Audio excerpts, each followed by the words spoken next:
Hey everybody, hope you're doing great this evening. It's Jacob here, Bryce JD Bridge Gaming with the English Weekly Roundup. So again, this class is not exactly a weekly roundup from this week because I'm trying to catch up still from classes. Let's see, we are on week 2 of 3. We have to do 2 more weeks and then we're caught up. I don't know if I can do it Friday night. It may be Saturday, but it looks like it's going to be Saturday night maybe, and Sunday night to finish up the last makeup weekly roundup from the time when I was sick and the time we were on vacation. And we'll be back on track this Sunday night with the regular weekly roundup streams. That's the plan. We'll see what actually happens. But hope everybody's doing great this evening. The small group that we have following right now, I appreciate you following, appreciate you checking in. Never hesitate to ask me questions or to send questions to the Discord. You can send them to the messenger here on Twitch, direct message, wherever you can find me. You'll find me Twitch, you'll find me Instagram, you'll find me one more place. What am I forgetting? The Discord. Again, you should be able to do ! Discord. If this doesn't work, means I need to check out Stream Elements and fix this, which I'll do tomorrow sometime. Friday is a pretty good office day for me to work on the stream, tweak some things. I'll fix this tomorrow. But you can go to the Twitch homepage, the Rice JD Bridge Gaming page, and you can see the Discord link there. That will work. Join the Discord. I always have it on. I'm always looking at it, using it for multiple things. You can always ask your question there. This week's class, this week's weekly roundup has to do with, oh my goodness, completely forgotten what these are. We call these were business idioms. These were some business idioms we worked through during this week. The first one is pull your weight. So when you think about teamwork, people are working together on a team, you might have to, I'm going to save this for just a second.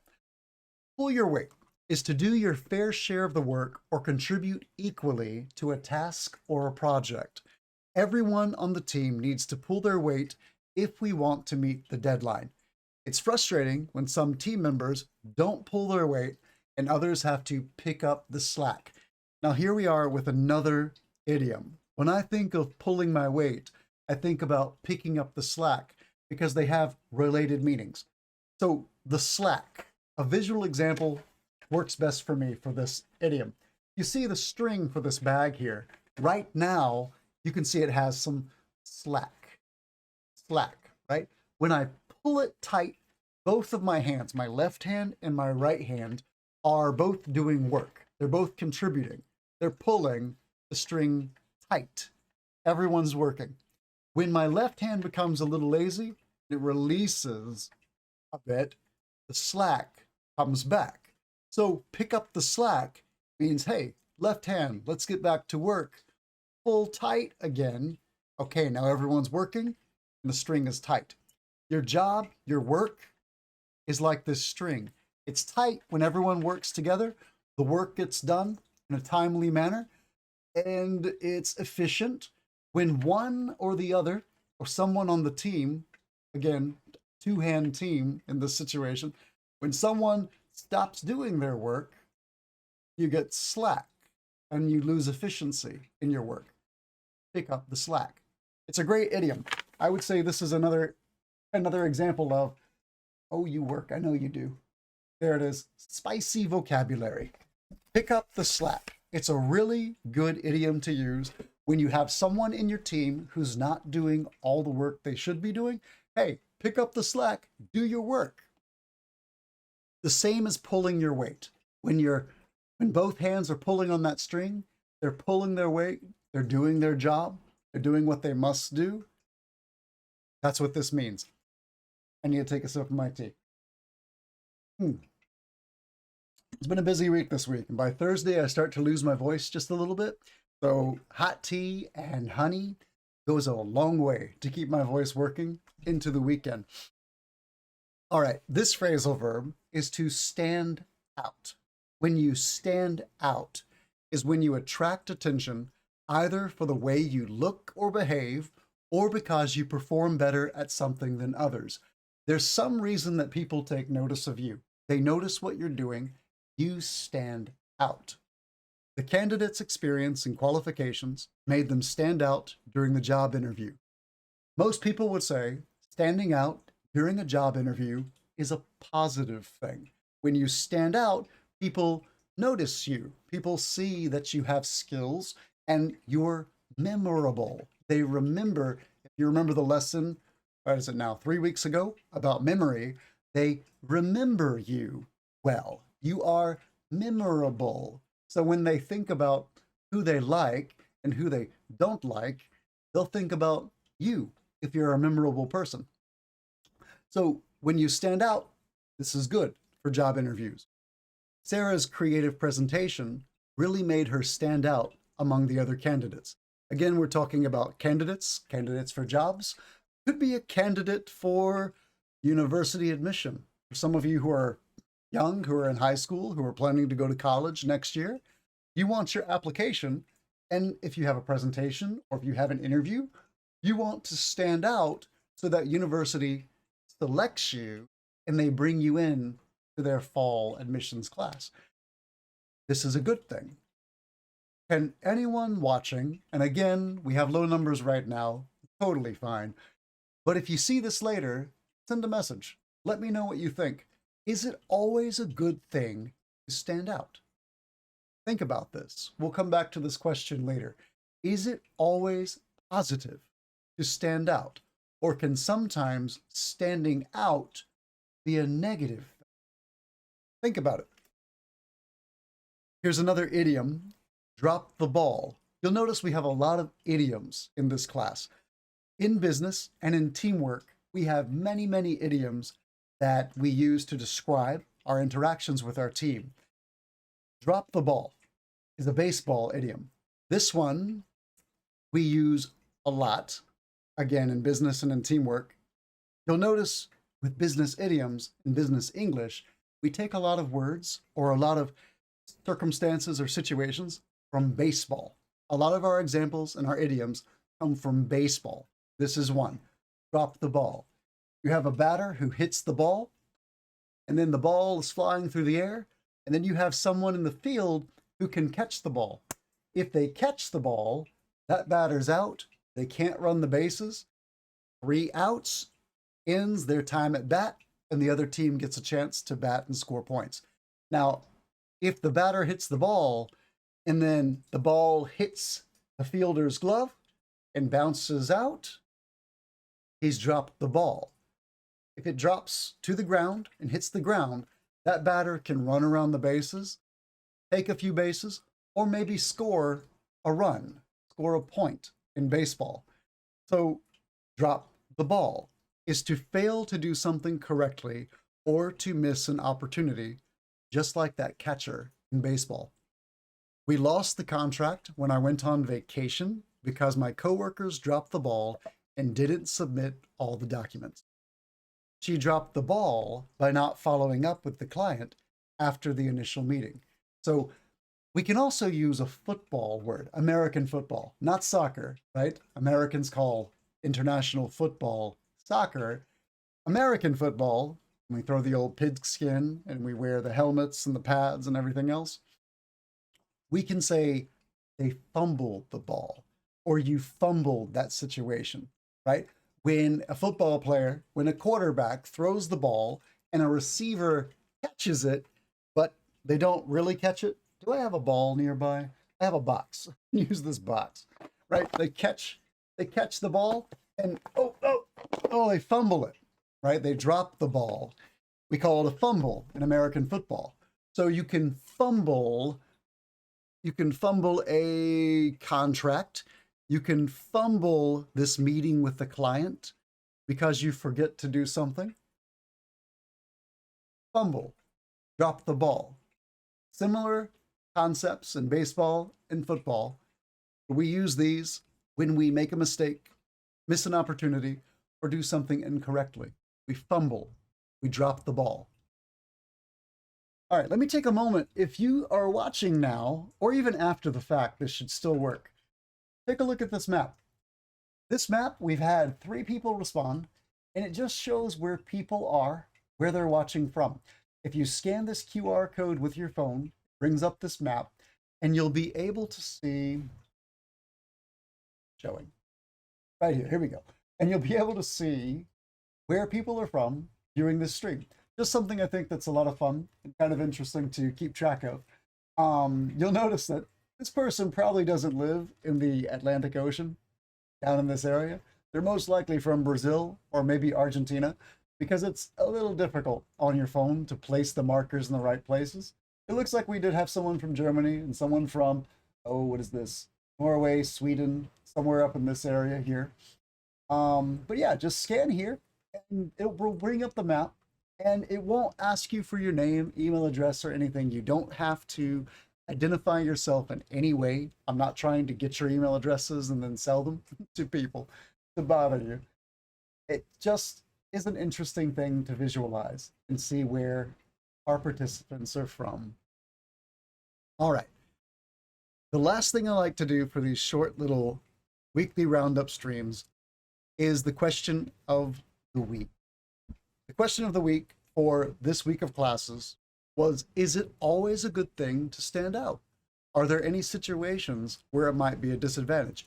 We had a lot of really interesting discussions about this question. The majority of the students that I teach, and my students are from all over the world. If you look at that map, see my cursor? The cursor should show up there on the map. And if I do this, it will. Right? I have students from all over the place. We have some from up in Canada, some from the Vancouver area in particular. We have students from the Middle East, lots of students from the Middle East right now, actually. Eastern Europe. We have a couple from Russia. We have a couple from Southeast Asia, and along with Taiwan and Japan. So our sample size is pretty interesting. Different cultures, different regions, and different ways of approaching this question. Many people said it's not a good thing to stand out because you get too much attention. This is something a lot of my Asian students said. It's you get too much attention and it looks like you don't want to be part of the team, right? Being a team player in a team situation, in a business situation, in a school project situation is really important. So when you have too much attention, it takes attention away from the group. It makes you look like you are, what's the word I want to use? You're arrogant, you're stuck up. You want everyone to look at you. You're an attention hog. I don't know if you've heard this word or not, but we often call someone who seeks attention an attention hog.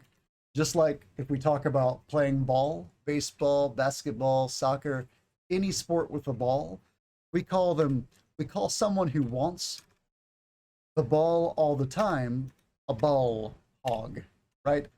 When Americans talk about Diego Maradona, famous Argentine footballer, soccer player, a lot of Americans call him a ball hog. He always seemed to want the ball. He was a great player. Probably he's one of the best without any question in his time period in Argentina, and one of the best in the world, period. But people might call him a ball hog because he'd like to have possession of the ball. So too much attention isn't a good thing. Standing out from your peers, looking too important, looking like you're not part of the group, a similar idea. Many people said that this was a negative thing about standing out in a group. Again, you're not part of the in group. So let's say when you think about this in relationship to stereotypes, when you work on a project or you're working in a company with people, you have an in group and an out group. And this is true for any social situation or any society in general too.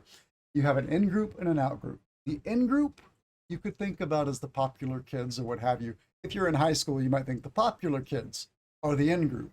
But in an organization, in a society, it's the people who have the majority thoughts, the people who agree the most on the way they perceive the world, other people, situations, and circumstances.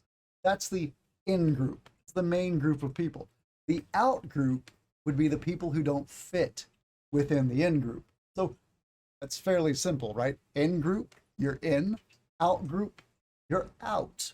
So if you're not part of the group, you're part of the out-group. People in the out-group tend to be stereotyped more than people in the in-group, right? You think about this in the context of a high school, you think the popular kids, the cheerleaders, the football players, the other athletes, you know, the smart kids, and then you have what we might just call the nerds, right? The people who like film and theater, play video. Well, you know, nowadays video games are popular, right? But back when I was in school, you know, the 90s, 2000, I graduated in 2001 from high school. Playing video games generally made you a nerd back in the day, right? And again, people in the in group had these really strong stereotypes. You watch movies about people graduating from high school or going for their first year of college, something like American Pie, a movie that was really popular when I first went to college back in the day. You have an in group, the cool kids, and the out group, the weird kids, the nerdy kids, and they're stereotyped. Like, this guy picks his nose in class. This guy, you know, has no understanding of women, right? He's not going to date anybody. This guy is a mama's boy. There are a lot of different ways you can look at this. But in work, in the adult world, we still have similar stereotypes. You have people who look different or act different or have different beliefs from the main group, the in group, so they're part of the out group. Anytime that you're part of the out group, you'll be stereotyped more. And my students said that this is a negative thing, which I thought was interesting because that shows that's not just a United States high school or university movie idea. This is an international social phenomenon. And that was fascinating to me. Again, it's good to stand out when you're trying to win, right? When it's a competition, you want to stand out. You want to be the fastest or the best. When you are giving a presentation or you're being selected to be part of a special team, you want to stand out. If you're an athlete, you want to be the best football player, basketball player, soccer player on the team, but you want to be, to use a word from a few weeks ago, humble. Humble. You have people who are humble and you have people who are arrogant. For those watching that can't see the chat, you should, if you're watching with subtitles, you should be able to see me spell this. Humble, Humble.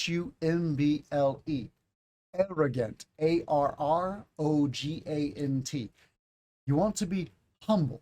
You're not seeking attention. You may be the best at what you do and you get attention for being the best, but you can be humble if you're not seeking that attention.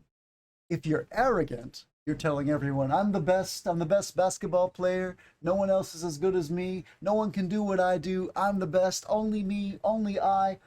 You may think I sound like somebody else. I'm not saying who, but if you're thinking what I'm thinking, we're on the same page. There's another idiom we had a few weeks ago, on the same page.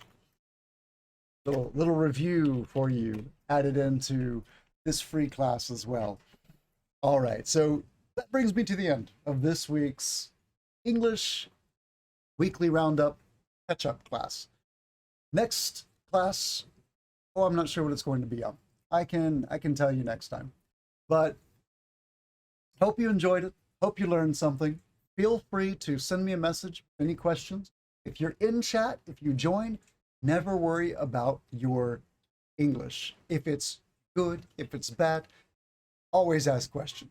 Use the chat to ask your questions, and I can help you with your English from the way you write in chat, right? This is just an opportunity to have a little English discussion, a free class here on Twitch, something I enjoy doing and something I will continue to do, and we'll see. Help me get these numbers up so we can broadcast to more people and we have more people discussing. I look forward to the day where this chat is moving almost too fast for me to keep up with all the questions. All right, so let's switch over to the scene here. All right, everyone. Again, the Discord down below, hashtag, not hashtag, exclamation point Discord doesn't work right now. I'll fix that tomorrow. But the Instagram, and there's the YouTube. All of these videos will be on Twitch until Twitch deletes them after 30 days. But I will save the video and I will upload it to the YouTube channel. I'll also post the YouTube video in the Discord chat. So when you look at the Discord, you'll see a section that is for, well, this one I'm posting under the English Weekly Roundup streams. So you'll see that all of the streams, all of the videos are linked there. Again, if you're watching on YouTube, leave a comment on YouTube. I'll get a notification and I'll be able to respond to you there. If you're looking for direct weekly English classes, take a look at English at the Ready. This is the company I am helping to grow. We have 120 students. We have limited number of spots. We try to keep around 120 each of our classes or group classes with about 5 people in it. We usually have 3 to 5 people in each class. We try to keep them, they won't go over 5. We try to keep them small so we can have plenty of time to have individual discussion. And the classes operate a lot like this class I just delivered here. So if you're interested, check out englishattheready.com. We also are selling course packages. So if you don't have time for the hour-long group class each week, you can have access to our video course library. We have quite a library now. We have more than 70 classes available, along with our master classes given by my partner, Michael Anton. If you go to English at the Ready on Instagram, you'll see Michael there. Michael has a lot of good videos, a lot of good simple videos with English concepts, a little bit of English practice on the Instagram. Anyway, I'm capping out for the evening. Capping out means I'm getting tired. My energy is, it's Thursday, had a busy week. Tomorrow night, we'll be on with the Baldur's Gate stream. I think we'll be finishing Baldur's Gate in maybe 2 weeks. I think we have 2 or 3 weeks left with Baldur's Gate. And then it looks like we're going to switch over for Valheim in time for their Ashlands update, which I'm looking forward to. I enjoyed the heck out of Valheim the last time I played it, and I spent a little too much time during COVID building Valheim bases. I put a lot of work into them, and I'm a little scared that something is going to come through, because in that game, you have to worry about waves of enemies attacking your structures, and we've beaten quite a few of the bosses, so the things that attack our base, the enemies, can be kind of rough sometimes. So I'll be so mad if I log in and then I get a wave of things attacking me before I remember how to play the game. Anyway, that's the way that cookie crumbles. But take care. Good to see you all.